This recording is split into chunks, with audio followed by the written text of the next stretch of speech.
లోకేష్కి deputy CM పదవి ఇవ్వాలనే డిమాండ్ను చాలామంది నాయకులు గతంలో వినిపించారు సార్. దీనికి సంబంధించి కూడా డిప్యూటీ సీఎం అనేది ప్రజలు ఇవ్వాల్సింది, చంద్రబాబు నాయుడు గారు ఇవ్వాల్సింది కాదు. ఎలా ఇస్తారు? ప్రజలు ఎలా ఇస్తారు? ప్రజలు ఎక్కడా డిప్యూటీ చీఫ్ని ఎన్నుకుంటారా? ప్రజలు చీఫ్ మినిస్టర్ని ఎన్నుకోరు, డిప్యూటీ చీఫ్ మినిస్టర్ ఎన్నుకుంటారు. కనీసం చీఫ్ మినిస్టర్ అయినా ప్రజలు ఇస్తారు. ఎందుకంటే చీఫ్ మినిస్టర్ అనేవారు ప్రజలు ఎన్నుకున్న ఎమ్మెల్యేలలో ఎవరికి మెజారిటీ వాళ్ళు చీఫ్ మినిస్టర్ అవుతారు. అందువల్ల ముఖ్యమంత్రిని ప్రజలు ఎన్నుకుంటారు, డౌట్ లేదు. ఇప్పుడు లోకేష్ ఆన్సర్కు రాజ్యాంగానికి విరుద్ధం. అది రాజ్యాంగం ప్రకారము chief minister as a prerogative, మంత్రులను ఎంపిక చేయడం చంద్రబాబు నాయుడుది కాదు, ప్రజలు కదని ఎలా చెప్పగలుగుతాడు? ఎక్కడ అసలు ఏ పార్లమెంటరీ డెమోక్రసీ ప్రిన్సిపల్కైనా వ్యతిరేకం కదా. ఐ డోంట్ రియల్లీ సర్ప్రైజింగ్గా ఉంది answer. Constitution parliamentary democratic principles ఏం చెప్తున్నాయి? చీఫ్ మినిస్టర్ ప్రెరగేటివ్ మంత్రులు అనేది.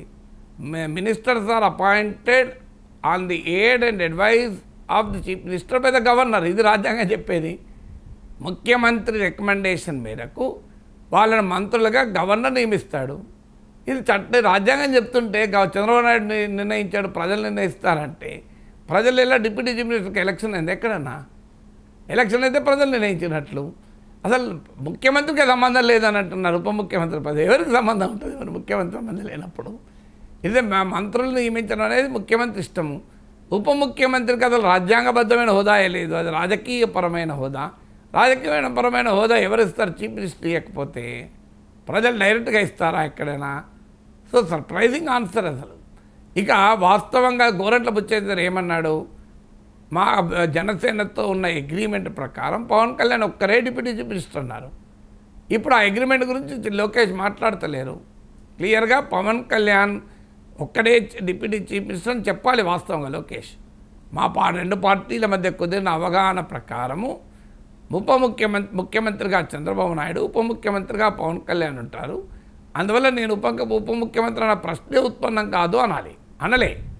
అంటే ఇది very significant political statement. Lokesh ఒప్పుకుంటున్నాడు డిప్యూటీ చీఫ్ మినిస్టర్ అనే దానికి పవన్ కళ్యాణ్ ఒక్కరే ఉండాలన్న నిబంధన ఏమీ లేదు అని. మనం గతంలో మనమే మాట్లాడుకున్నాం. గోరంట్ల బుచ్చయ్య చౌదరి బయట మీరు అది మనం ఆ రోజు మాట్లాడినప్పుడు మనం చూపెట్టాం కూడా. క్లియర్గా ఆయన ఏమన్నాడు? అది అవగాహన ప్రకారం పవన్ కళ్యాణ్ ఒక్కరే ఉండాలి, చర్చ ఎక్కడిది అన్నాడు. మరి ఇప్పుడు డిప్యూటీ చీఫ్ మినిస్టర్ అనేది ప్రజలు నిర్ణయిస్తారంటున్నారు. అంటే క్లియర్గా పవన్ కళ్యాణ్ ఒక్కడే డిప్యూటీ చీఫ్ మినిస్టర్ అనే థియరీని తెలుగుదేశం ఒప్పుకోవడం లేదు. దీనికి జనసేన రిప్లై ఇవ్వాలి, నేను కాదు రిప్లై ఇవ్వాల్సింది. సో మనకున్న అవగాహన ఇప్పటి వరకు వాళ్ళ తెలుగుదేశం జనసేనల మధ్య ఏదో అవగాహన ఉంది. ఆ అవగాహన ప్రకారమే మరో మిత్రపక్షమైన బీజేపీకి ఎక్కడ డిప్యూటీ చీఫ్ మినిస్టర్ ఇవ్వలే. బీజేపీకి మరో డిప్యూటీ చీఫ్ మినిస్టర్ ఇవ్వాలి కదా. మరి వాళ్ళు కూడా ఒక మిత్రపక్షం కదా. ఇప్పుడు మహారాష్ట్రలో మీరు గమనించండి, ఎన్డీఏలో బీజేపీ మీకు శివసేన ఏక్నాథ్ షిందే వర్గం, ఎన్సీపీ అజిత్ పవార్ వర్గం ఉంది. ఏముంది ఆడ మహారాష్ట్రలో? ముఖ్యమంత్రి బీజేపీ, అజిత్ పవార్ ఉప ముఖ్యమంత్రి, ఏక్నాథ్ షిందే ఉప ముఖ్యమంత్రి ఉన్నారా లేరా? మీరు క్లియర్గా 3 పార్టీలు కలిసినప్పుడు ఆ 3 పార్టీలకు ముఖ్యమంత్రి కాకపోతే ఉప ముఖ్యమంత్రి పదవి ఇచ్చారా లేదా? మరి ఆంధ్రప్రదేశ్లో ఒక జనసేన నాయకుడికి మాత్రమే ఉప ముఖ్యమంత్రి, బీజేపీ నాయకుడికి ఇవ్వలేదు కదా. మరి మహారాష్ట్ర నిబంధన ఇక్కడ ఫామ్ కాలేదు కదా. అంటే అక్కడ ఉన్న అవగాహనది రాజకీయ అవగాహన ప్రకారం అని అర్థమవుతుంది కదా. లేకపోతే బీజేపీ నాయకుడు ఖచ్చితంగా డిప్యూటీ చీఫ్ మినిస్టర్ ఉండాలి. మీకు సత్యకుమార్ డిప్యూటీ చీఫ్ మినిస్టర్గా ఉండాలి, లేడు కదా. ఇక డిప్యూటీ చీఫ్ మినిస్టర్లు ఎంతమంది ఉండాలని నిబంధన ఎక్కడా లేదు. అసలు డిప్యూటీ చీఫ్ మినిస్టర్ నిబంధన లేదు. అందుకే జగన్మోహన్ రెడ్డి కులానుకోటి 5గురు ఇవ్వలేదా? మరి ఎందుకు ఇవ్వడం లేదు మరి డిప్యూటీ చీఫ్ మినిస్టర్ బీజేపీ అభ్యర్థి నాయకుడికి? అందువల్ల పవన్ కళ్యాణ్ ఒక్కరికే డిప్యూటీ చీఫ్ మినిస్టర్ ఉండాలి అనేది కూటమిలో ఉన్న అవగాహన, టీడీపీ జనసేన నుండి అవగాహన. పవన్ కళ్యాణ్ రాజకీయ స్థాయిని గుర్తించడానికి, ఆయన ఈ కూటమి అధికారంలోకి రావటానికి పోషించిన పాత్రను గౌరవించడానికి ఖచ్చితంగా పవన్ కళ్యాణ్ ఒక్కరే డిప్యూటీ చీఫ్ మినిస్టర్ ఉండాలన్నది ప్రాతిపదిక. ఎందుకంటే ఇది architect of the alliance. Moment Lokesh, అందులో చంద్రబాబు నాయుడు కొడుకు ఉప ముఖ్యమంత్రి అయితే పవన్ కళ్యాణ్ రాజకీయ ప్రాధాన్యత తగ్గుతుంది. అండర్స్టూడ్ కదా అది. ఇప్పుడు ఒక్కరిపై 2 ఉప ముఖ్యమంత్రులు అయితే నీకు వైఫై షేర్ కదా. ఇప్పుడు వైఫై ఒక్కరు వాడతారు, 4 వాడితే 4 షేర్ అవుతుంది. సేమ్ స్పీడ్ వస్తుంది ఆ వైఫై. 4 నాకు తెలిసినంత వరకు అది రాదు కదా. టెక్నాలజీ ప్రకారం షేర్ అవుతుంది కదా. ఇది కూడా అంతే కదా. Political power is shared between Lokesh and Pawan Kalyan. ఆటోమేటిక్గా డిప్యూటీ చీఫ్ మినిస్టర్ అనే పొలిటికల్ పవర్ ఈ shared by Lokesh and Pawan Kalyan. అది కూడా 50% షేర్ కాదు. ఎందుకంటే లోకేష్ ఉప ముఖ్యమంత్రి కాదు, ఆయనకు మరో 2 అర్హతలు ఉన్నాయి పవన్ కళ్యాణ్కి లేనివి.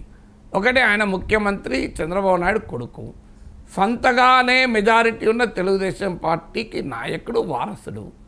అలాంటప్పుడు ఆయన పట్ల 50% ఈక్వల్గా ఉంటే ఆయన 80% ఉంటాడు. అప్పుడు పవన్ కళ్యాణ్ 20% అవుతాడు. క్లియర్ కదా. మరి పవన్ కళ్యాణ్ 20% తగ్గించడాన్ని తెలుగుదేశం పార్టీ సిద్ధపడుతుందని మీనింగ్ వస్తుంది కదా. దీన్ని మరి జనసేన యాక్సెప్ట్ చేస్తుందా? లోకే ప్రజలే ఇస్తారు, చంద్రబాబు నాయుడు ఇవ్వడు అంటే ప్రజలు ఏమిస్తున్నారు? ప్రజలు ఇచ్చింది ఏంటి? ప్రజలు పవన్ కళ్యాణ్ పాత్రను గుర్తించారు, చంద్రబాబు నాయుడు పాత్రను గుర్తించారు.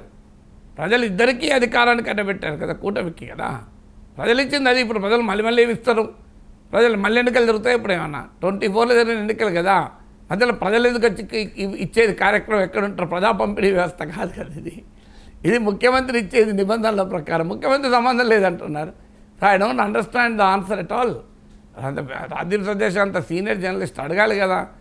ప్రజలు ఇచ్చే ప్రొసీజర్ ఎక్కడుందండి? ఇది according to the parliamentary democracy principles ప్రకారము మీకు ముఖ్యమంత్రి ప్రెరగేటివ్ కదా మంత్రులు ఎవరు ఉండాలనేది.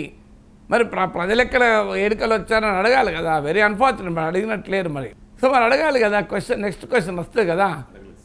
మీరు ఇప్పుడు మా లీడర్ తప్పచ్చినప్పుడు అడగాలి. మీరు రూల్ వైలేట్ చేసి ఇవ్వమని అంటున్నారు. చట్టం ఏ చట్టంలో ఏ రూల్లో ఎక్కడుందని అడగాలి కదా జర్నలిస్ట్ అంటే. నానంటోడైతే అడుగుతాడు కదా. అందుకే నాకు ఇంటర్వ్యూలు ఇవ్వరు కదా. నాకు ఇంటర్వ్యూ ఇవ్వాలంటే ధైర్యం ఉండాలి. ఎందుకంటే నేను అడుగుతా వెంటనే, అయ్యా మరి పార్లమెంటరీ డెమోక్రసీ ప్రిన్సిపల్స్ ప్రకారం ముఖ్యమంత్రి నిర్ణయమా, మంత్రుల నిర్ణయం, ఉప ముఖ్యమంత్రి ప్రజల నిర్ణయమా చెప్పండి. ఇది prerogative of the chief minister. చట్టం చదవండి, ఎక్కడైనా రాజ్యాంగం చదవండి. నాయుడుకు సంబంధం లేదంటే ఎట్లా?